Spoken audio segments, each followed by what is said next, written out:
Malam itu, saat nenek tertidur di sofa, amarahku meledak. Aku siapkan bantal yang sudah aku beri tambahan spray. Lalu, tanpa pikir panjang, ku tekan wajah nenek. Ia meronta. Aku mencekik lehernya. Bahkan, ku hempaskan vas bunga ke dahinya. Sampai akhirnya, tubuh rapuh itu diam dan tak bergerak lagi. Assalamualaikum warahmatullahi wabarakatuh. Hai guys, apa kabar semuanya?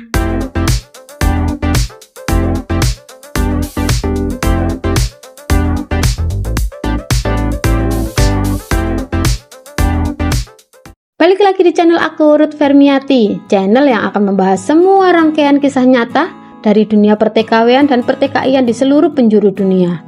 Kisah nyata dari kalian wajib untuk aku suarakan, karena suara kalian itu terlalu berharga untuk dibiarkan diam. Meskipun telat, aku mau ngucapin Happy Independence Day Indonesiaku, yeay! Dan untuk merayakan hari kemerdekaan ini, aku bakal bawain lagi satu kasus dari Singapura yang bikin hati nyesek guys. Lebih nyesek lagi karena pelakunya itu adalah sahabat sesama pahlawan devisa kita sendiri. Masih di bawah umur lagi, tapi harus menghadapi hukuman 12 tahun penjara setelah menghilangkan nyawa momongannya, yaitu seorang nenek majikannya yang sudah rentah. Gak usah lama-lama ya guys, yuk kita langsung bahas kasusnya. Check it out.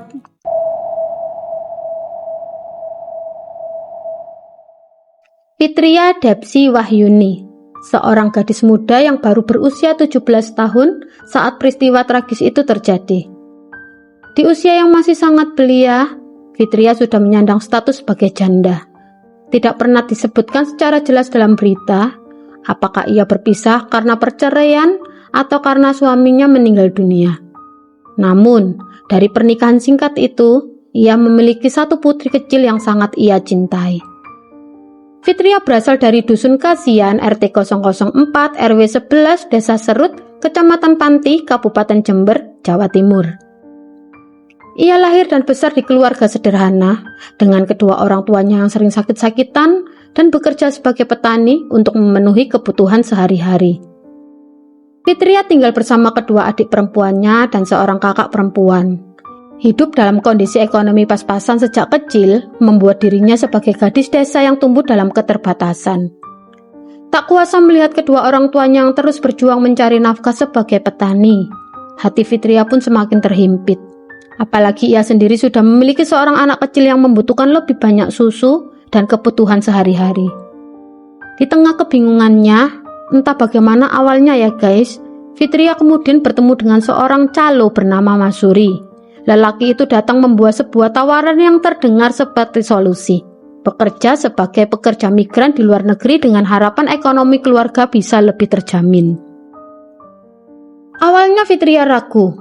Ia sama sekali tidak memiliki pengalaman bekerja ikut orang lain. Selain membantu kedua orang tuanya di sawah setelah lulus SD, namun Masuri terus meyakinkannya bahwa inilah satu-satunya jalan keluar dari jeratan kemiskinan yang selama ini mengekang hidupnya. Lalu, setelah memantapkan hatinya, Fitria mendiskusikan tawaran Masuri kepada kedua orang tuanya dan saudara-saudaranya. Dengan berat hati, akhirnya keluarganya merestui kepergiannya demi harapan hidup yang lebih baik. Sebelum berangkat, ia pun menitipkan putri kecilnya yang baru berusia 1,5 tahun kepada mantan ibu mertuanya. Karena ia tahu perjalanan panjang ini tidak mungkin ia jalani sambil mengasuh buah hatinya. Long story short, berangkatlah Fitria bersama calo bernama Masuri menuju perusahaan penyalur tenaga kerja. Awalnya ia disalurkan ke David, yang tercatat sebagai cabang PT Okdo Harapan Mulia pada awal Oktober 2009. Setelah itu, Fitria juga sempat ditampung di UP3 CTKI PT Sinergi Binakarya, sebelum akhirnya diberangkatkan ke Singapura melalui PT Mavan Samudra Jaya. Namun ada satu hal penting yang tidak diketahui oleh keluarga Fitria. Masuri sebenarnya paham betul bahwa usia Fitria masih sangat belia, baru berusia 17 tahun guys. Tetapi demi meloloskan proses keberangkatan, dokumen-dokumennya sengaja dimanipulasi. Usianya dipalsukan menjadi 23 tahun agar terlihat memenuhi syarat untuk bekerja di luar negeri sebagai pekerja rumah tangga. 19 November 2009, Tibalah waktunya Fitria terbang ke negeri singa yang terkenal dengan patung singanya. Dengan harapan bisa memperbaiki nasib, ia melangkah meninggalkan kampung halamannya. Namun tanpa ada yang menyadari termasuk dirinya sendiri. Siapa sangka justru di Singapura inilah Fitria akan menghadapi rentetan peristiwa yang kelak mengubah hidupnya untuk selamanya. Yaitu peristiwa yang bukan hanya mencoreng namanya, tapi juga menjadi sorotan besar di dalam maupun di luar negeri. Nah, sekarang kita masuk yuk ke bagian kronologi, di mana semua ceritanya sudah saya rangkum dari berbagai berita resmi, baik dari media nasional maupun internasional.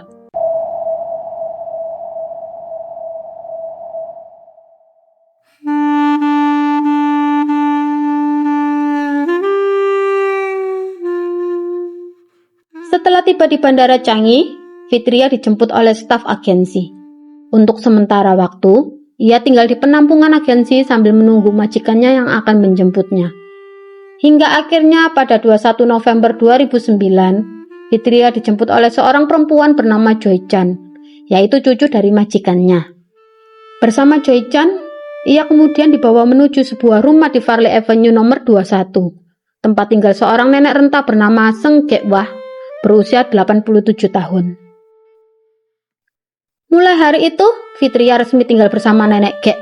Begitu kita sebut beliau ya, biar gampang. Hanya berdua saja di rumah itu. Sementara Joy Chan sang cucu tinggal terpisah dan hanya sesekali datang untuk membantu neneknya. Di hari pertama bekerja, Joy Chan menjelaskan panjang lebar tugas-tugas Fitria. Merawat dan menemani nenek sekaligus mengurus pekerjaan rumah. Karena memang hanya mereka berdua saja guys yang di rumah itu. Meski komunikasi sedikit terhambat oleh perbedaan bahasa, Joy Chan berusaha semampunya. Fitria pun hanya bisa mengangguk-angguk memberi syarat bahwa ia paham dengan apa yang dijelaskan. Setelah merasa semuanya baik-baik saja, Joy Chan pun meninggalkan Fitria untuk memulai pekerjaannya. Namun, beberapa jam saja berjalan, Fitria mulai menyadari bahwa nenek Gek ini ternyata bertemperamental tinggi. Ia sering berteriak, mudah marah, dan seolah apapun yang dilakukan Fitria selalu dianggap salah. Hari itu pun terasa begitu panjang, penuh letih dan kebingungan. Hingga malam tiba, Fitria hanya bisa menenangkan diri, berharap besok akan lebih baik. Sayangnya ya guys, hari-hari itu tidak pernah terjadi. Di hari-hari berikutnya pun keadaannya sama beratnya. Nenek Gek tetap marah-marah, berteriak-teriak, dan sulit dipuaskan. Fitria pun makin bingung, kalut, dan tidak tahu lagi harus bagaimana menghadapi nenek yang begitu gampang tantrum, seperti kembali menjadi anak kecil lagi. 5 hari setelah Fitria tinggal di rumah itu, Joy Chan sempat datang menjenguk neneknya. Anehnya, dari mulut Fitria itu tidak keluar satu apapun keluhan. Ia hanya diam, seolah semuanya itu baik-baik saja. Dan hal itu membuat Joy Chan merasa tenang, mengira situasi itu terkendali. Lalu kembali meninggalkan neneknya bersama Fitria tanpa rasa khawatir. Setelah Joy pergi, amarah yang dipendam Fitria kembali diuji. Saat membersihkan toilet nih ya, Fitria, ia tanpa sengaja membasahi tisu toilet. Nenek Gek langsung melontarkan kata-kata kasar guys, menyebutnya bodoh. Kesabaran Fitria saat itu menipis makin terkikis. Dan di kepalanya itu mulai muncul pikiran gelap untuk mengakhiri hidup nenek itu. Belum sempat reda, insiden berikutnya pun terjadi. Saat membersihkan jeruji besi yang berkarat, nenek kembali mencacinya, menyebutnya bodoh dan bermata besar, bahkan mengancam akan mengirimnya pulang ke Indonesia bila kerjaannya tidak becus. Saat itulah guys, pikiran Fitria mengeksekusi nenek semakin menguat. Di hari yang sama, tepat pada pukul 8 malam, pikiran itu sudah bulat. Fitria sadar betul bahwa menghilangkan nyawa seseorang adalah perbuatan salah. Tapi amarahnya itu sudah menguasai segalanya. Lalu, sekitar pukul 10 malam, ia mengambil 2 helai spray, lalu memasukkannya ke dalam sarung bantal agar terlihat lebih tebal. Perlahan, ia mendekati nenek Gek yang sudah terlelap di sofa ruang tamu. Tanpa perasaan guys, bantal itu ditekan kuat-kuat ke wajah sang nenek. Sontak nenek Gek terbangun dan meronta sekuat tenaga. Bantal terjatuh, namun Fitria tidak berhenti. Ia langsung mencekik leher nenek dengan kedua tangannya. Dalam pergumulan itu, tubuh rapuh nenek jatuh ke lantai. Fitria lalu menyumpal mulut nenek dengan tangannya agar tidak bisa berteriak. Tapi saat itu nenek masih melawan guys. Emosi Fitria meledak, ia meraih sebuah vas bunga yang ada di dekatnya, lalu menghantamkannya keras-keras ke dahi nenek. Nenek hanya bisa mengerang kesakitan. Tapi dengan tangan kiri Fitria tetap menyumpal mulut nenek, tangan kanannya menekan kuat leher nenek, hingga akhirnya tubuh nenek kaku dan tidak lagi bergerak. Awalnya Fitria mencoba menyusun skenario untuk mengelabui polisi, agar kematian nenek terlihat seolah-olah akibat terjatuh dari toilet. Ia menyeret tubuh nenek yang sudah tidak bernyawa ke kamar mandi, lalu menyembunyikan bantal berisi sprei di atas almari. Tapi tiba-tiba ia berubah pikiran guys. Menurutnya, skenario itu tidak masuk akal, maka tubuh nenek kembali ia seret ke ruang tamu ke posisi semula. Cairan merah yang menodai lantai dan dinding kamar mandi ia bersihkan dengan kaos yang dikenakan. Barang-barang yang terkena noda cairan merah seperti bantal berisi sprei, sandal, dan pakaian kaosnya dibuang agar tidak meninggalkan barang bukti. Setelah itu ia pura-pura berteriak seolah meminta pertolongan. Hingga akhirnya pada subuh hari 26 November 2009 pada pukul 3.15 subuh waktu Singapura ya, Fitria menghentikan sebuah taksi yang lewat dan meminta diantar ke kantor polisi untuk melaporkan kematian nenek majikannya.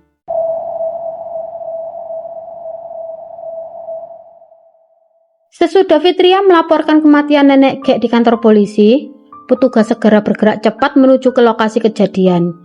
Dan dari hasil olah TKP, berbagai bukti yang ditemukan dan ditambah hasil dari otopsi rumah sakit, semuanya itu mulai mengarah pada adanya kejanggalan. Ditambah lagi ya guys, keterangan Fitria sendiri yang berbelit-belit dan tidak konsisten membuat polisi itu semakin curiga. Akhirnya Fitria pun ditangkap dan statusnya resmi ditetapkan sebagai tersangka pembunuhan. Segera setelah Fitria ditangkap, pihak KBRI Singapura langsung menerima kabar mengenai kasus yang menjerat dirinya. Dan tak lama kemudian ditunjuklah Pak Muzamil sebagai kuasa hukum untuk mendampingi Fitria selama proses persidangan. Ketika persidangan dimulai, jaksa penuntut umum menuntut Fitria dengan hukuman 20 tahun penjara, menekankan bahwa tindakannya dilakukan dengan sadar dan penuh perencanaan untuk menghilangkan nyawa nenek majikannya. Di persidangan, berbagai saksi dihadirkan. Pertama, dokter forensik yang membeberkan fakta. Penyebab kematian nenek G adalah asfiksia akibat pencekikan. Korban juga mengalami banyak luka seperti memar dan 4 tulang rusuk yang patah. Selain itu, 2 psikiater juga memberikan kesaksian seperti Dr. Stephen Pang, konsultan senior psikiatri, serta Dr. Parvati Pati, konsultan senior psikiatri anak dan remaja, sama-sama menyatakan bahwa Fitria tidak mengalami gangguan jiwa, tidak depresi, dan sepenuhnya sadar bahwa tindakannya itu salah. Dengan demikian, ia dinyatakan layak untuk diadili. Saksi lain juga dihadirkan guys, yaitu Joy Chan. Ingat kan cucu nenek Gek yang sebelumnya meng-hire Fitria untuk bekerja bersama neneknya? Dalam kesaksiannya, Joy menjelaskan bahwa neneknya memang mengalami gangguan pendengaran, sehingga kalau berbicara harus dengan suara lantang.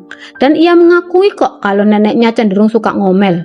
Namun, Joy menegaskan bahwa neneknya tidak pernah bertindak kasar secara fisik terhadap para ART yang pernah bekerja dengannya. Kesaksian Joy ini juga dibenarkan loh guys oleh mantan ART sebelumnya yaitu Aisyah.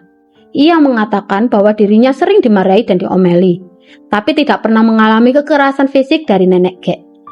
Di akhir persidangan, pengacara Fitria yaitu Mr. Muzamil menyampaikan pembelaannya. Ia menekankan bahwa Fitria masih sangat muda, baru berusia 17 tahun, dan ini adalah pengalaman pertamanya bekerja sebagai PMI. Selain itu, Fitria sudah menunjukkan penyesalan yang sangat mendalam atas tindakannya, yang dipicu oleh stres berat setelah 5 hari terus-menerus dimarahi majikannya. Persidangan pertama ini pun ditutup dengan putusan hakim pada 7 Maret 2012 yang menjatuhkan hukuman 10 tahun penjara kepada Fitria. Lalu, jaksa penuntut umum merasakan putusan di sidang pertama itu terlalu ringan bagi Fitria. Mereka pun mengajukan banding guys dengan membeberkan berbagai fakta yang memperkuat bahwa tindakan Fitria itu dilakukan dengan penuh perencanaan dan korban adalah lansia yang sangat rentan. Akhirnya banding itu diterima dan pada sidang kedua tanggal 16 Agustus 2012 Pengadilan Tinggi Banding menjatuhkan putusan yang lebih berat. Fitria resmi dihukum 20 tahun penjara terhitung sejak tanggal penahanannya yaitu tanggal 28 November 2009. Sebenarnya kasihan ya guys Fitria. Ia itu lahir dari keluarga sederhana dan hanya berniat meraih mimpi-mimpi demi anak dan keluarganya dengan menjadi PMI di Singapura. Tapi justru harus menghabiskan hidupnya di balik jeruji besi selama 20 tahun lamanya. Aku benar-benar gak bisa berkata-kata lagi guys. Sekarang aku serahin ke kalian deh. Silahkan komen menurut versi kalian sendiri. Apakah tindakan Fitri yang masih sangat muda itu masih bisa ditolerir? Meskipun kita semua tahu, menghilangkan nyawa orang lain adalah sebuah kesalahan besar. Terima kasih sudah mendengarkan kisah ini sampai selesai. Semoga kita semua bisa mengambil pelajaran dan gak cuma nonton tapi juga merenung. Kalau kalian suka dengan kontenku seperti ini, bantu channel aku ya guys untuk terus berkembang. Sekarang kita lagi dalam perjalanan menuju 500 subscriber. Dukungan dari kalian berarti banget buat aku. Dan jangan lupa untuk like, share, dan subscribe supaya lebih banyak lagi suara partai KW dan TKI yang bisa kita angkat bersama. Akhir kata, wassalamualaikum warahmatullahi wabarakatuh. See you di my next video. Bye-bye.